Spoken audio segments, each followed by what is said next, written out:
All right, let's get right into this. We're talking about a truly terrifying story from the jungles of Telgon, a night that went so wrong. And look, this isn't just your average ghost story. Oh no.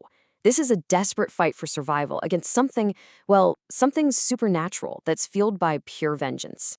So picture this. It starts out almost like a cliche, you know? A full moon, a totally deserted road. You've got three friends all crammed onto one bike, just cutting through the dead silence of this jungle. The whole scene is just screaming that something bad is about to happen. But of course, they have absolutely no idea what's waiting for them. So the slide asks what you would do if your friend just vanished. Poof, gone. Because that's exactly what's about to happen to our narrator and his friends. It all kicks off with something so simple, so normal, just pulling over for a second. But that one moment, that one stop, is what spirals them into this total nightmare. A nightmare that's going to test everything they think they know about courage and, honestly, reality itself. Okay, so section one night in the jungle. It all starts with what seems like a totally harmless decision, right? Just pulling over on the side of the road. But yeah, that decision is going to cost them everything. And look how fast this all goes down. At 10 p.m., they're just three guys on a bike ride. 5 minutes later, they pull over. And by 10:10 p.m., that's just 10 minutes, people. Their friend, Ajeeb, is gone. Just completely gone. It's like the jungle literally swallowed him whole. At first, they're calling out for him, probably thinking he's just messing around, playing a joke. And then, the silence is just shattered by this blood-curdling scream. "Brother, save me!" It's Ajeeb's voice, and it's just raw panic. This is the exact moment the fun stops. They know he's in real, serious trouble. So they run towards the sound, and what they see is just horrifying. In the distance, they catch a glimpse of this figure, a woman in a black sari, and she is dragging Ajeeb into the trees. And the way she's moving, it's not human. It's impossibly fast. Before they can even process what they're seeing, she and Ajeeb just vanish into the darkness.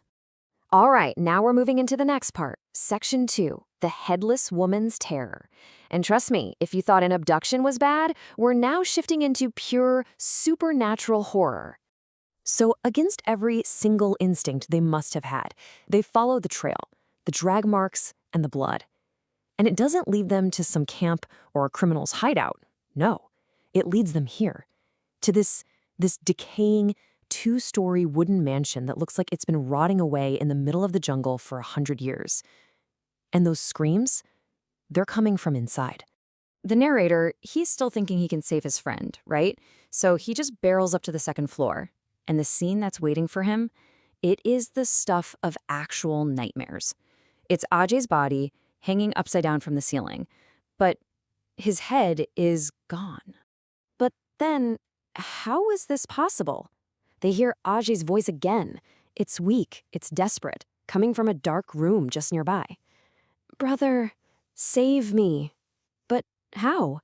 They just saw his lifeless, headless body. And the source of that voice is the thing itself. In the corner of the room, there she is, the woman in the black sari.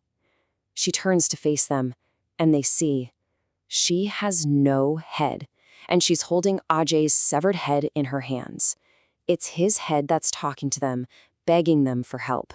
So faced with this impossible, unimaginable horror, the two friends react in completely different ways. You have the narrator, who's just driven by loyalty, screaming, "He's our friend, we have to fight." And then you have Suresh, who's just paralyzed by pure, understandable terror, saying, "It's a demon, we have to run." But it's already way too late for any of that.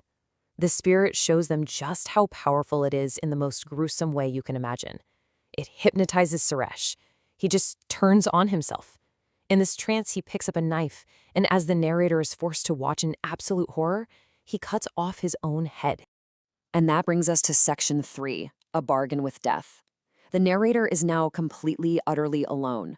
He's trapped in this house of horrors, and now he's facing an ultimatum from this headless spirit.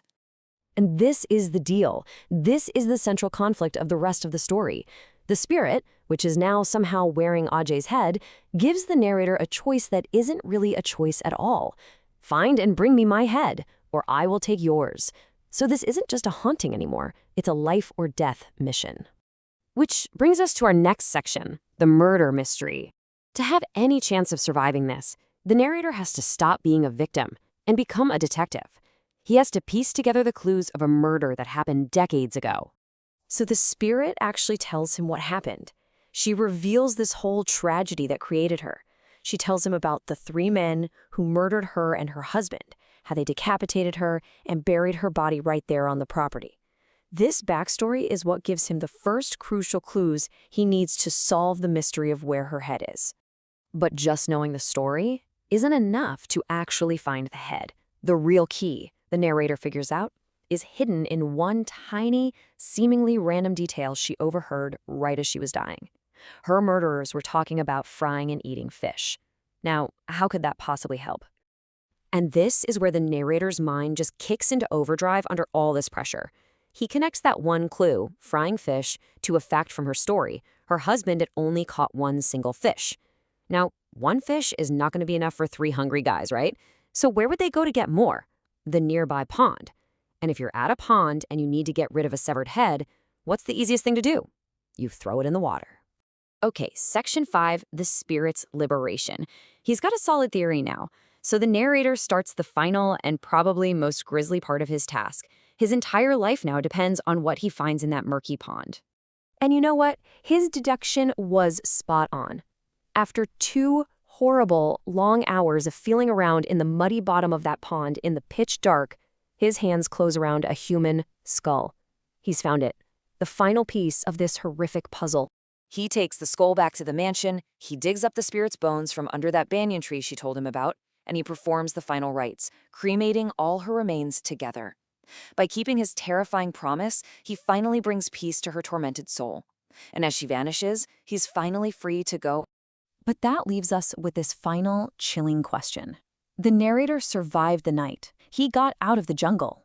But after what he saw, the supernatural murder of his 2 best friends, bargaining with a demon for his own life, can't he ever really escape what happened in Telgon?